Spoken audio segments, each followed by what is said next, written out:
I decided to make a brief video talking about evangelical Christian privilege. So, this is the phenomenon where the evangelical Christian assumes privileges for themselves that they do not extend to others. And a perfect example of this is this tweet I saw yesterday on Halloween from Lee Strobel. So he says, here's what we're giving out to any trick-or-treaters who come to our door this year, a Kit Kat bar. Okay, that's nice. That's good, and a copy of his book, The Case for Christmas. So, a Christian apologist is targeting children with his religious literature, his apologetic religious literature for his Christian beliefs.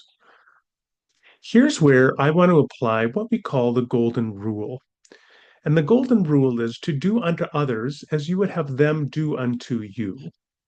For example, and actually, the flip side of that, let me put it this way. The flip side of that is do not do unto others what you would not want them to do unto you. It's this great principle that Jesus gave us. Now, he didn't actually invent it, but he famously taught it. Um, and here's the thing about the golden rule. So, if you would not want your Mormon neighbor to put some Mormon literature into your child's goodie bag, and if you wouldn't want your Muslim neighbor to put some Muslim apologetic literature into your child's goodie bag. And if you would not want your atheistic secular humanist neighbor to put some atheistic secular humanist literature into your child's goodie bag, maybe you shouldn't put your religious apologetic literature into the bags of all the children coming to your house. It's just a thought. Now, I posted a criticism like this on Twitter yesterday, and some people just didn't get it. They responded by saying, "Yeah, but Islam is false and Christianity is true." As if because they believe Christianity is false and Islam is true, that now gives them a mandate to be able to put religious propaganda and apologetic literature into every other child's goodie bag, but no child or no parent who is Muslim or not Christian actually should have that same right to put literature into goodie bags, which means that says to me that those people actually don't understand the golden rule. And I want to give you another example because I've been seeing a lot of this on social media. So this was posted by a woman who's running for Congress in the United States on her X Twitter page. Oh, and so what she's doing here is she's boasting about giving out Bibles to little children, putting Bibles into all their candy bags and saying how the little children are so excited to get Bibles. Uh, okay, I wonder if those little children are going to open up Ezekiel 16. I'll leave it to homework for you to look up Ezekiel 16, but suffice it to say the Bible is not child-friendly literature. But here's the main thing though, is like, how would you feel about a Muslim? By the way, is that a bullet or a pencil in her name, Valentina? Looks like a bullet. I don't know. Maybe it's a pencil. But anyway, how would you feel about a Muslim or a Mormon who's running for Congress, sticking Book of Mormon or a Quran into the candy bags of children all over the neighborhood? Would you be comfortable with that? And if not, once again, we run into this thing called the golden rule. Maybe you shouldn't exercise the privilege to say, we as Christians have the unique right to stick our literature into every child's goodie bag, but other parents of other faiths don't have that same right, because that makes you just a hypocrite.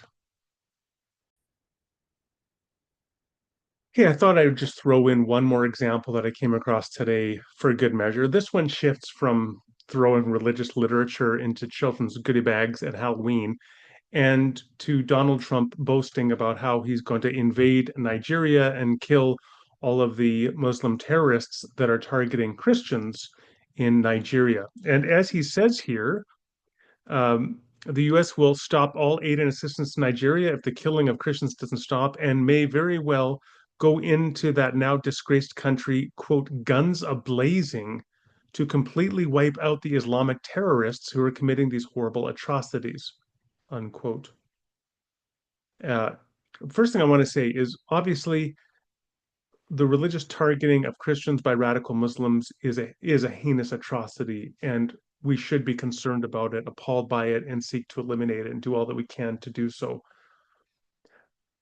But as a Christian, I would also say the targeting of any religious group by another religious group or non-religious group, or any targeting of one group by another group is something heinous which we should fight against. But what Trump here is talking about is specifically going into invading Nigeria with American soldiers and just killing every quote unquote Muslim terrorist they can find, wiping them out, guns ablazing. Now, Mike Winger tweeted this, and then he also tweeted a video you can see down below here, and he's so excited about this. He's so excited about Donald Trump going in and killing all the Muslim terrorists. And he says, yes, I think they should all be killed. He should go in and kill them all, essentially. And what we have there, this is where we come, there's a dual privilege here. So, first of all, there's the privilege, which is a typical American privilege, to think the United States has a right just to invade other countries as they see fit and kill people. Or, of course, right now, the United States is killing people in boats in Venezuela, off the coast of Venezuela, and other countries, just bombing the boats, not providing any evidence that there was, in fact, drugs on those boats. And they just have this privilege, they believe, just to summarily execute people. Uh, in this case, they have the right, I guess, to just invade Nigeria and then just to start killing Muslims that are deemed to be terrorists because they're killing Christians. But the thing that I want to, in particular, highlight brings me back to the Christian privilege piece.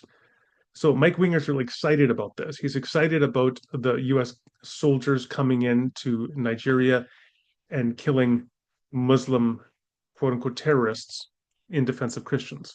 And this is my question. Does Mike Winger believe that the United States military should invade every country on the planet in which one religious or non-religious group is being targeted by another group? Does he believe that that should happen in every country and territory on the planet? And I'm guessing no. I'm guessing that if Muslims were being targeted or secular humanists or Uyghurs, in China, the Uyghurs being targeted, for example, other religious groups, Buddhists, etc., he wouldn't be particularly exercised about sending the US military in to kill those people in order to protect those groups, but killing those oppressors. But he wants it done with Christians. And so this is my last example of Christian privilege for this video, where people like Mike Winger believe the United States government should invade countries around the world to protect Christians, but not other groups. Again, a clear base double standard and a Christian privilege.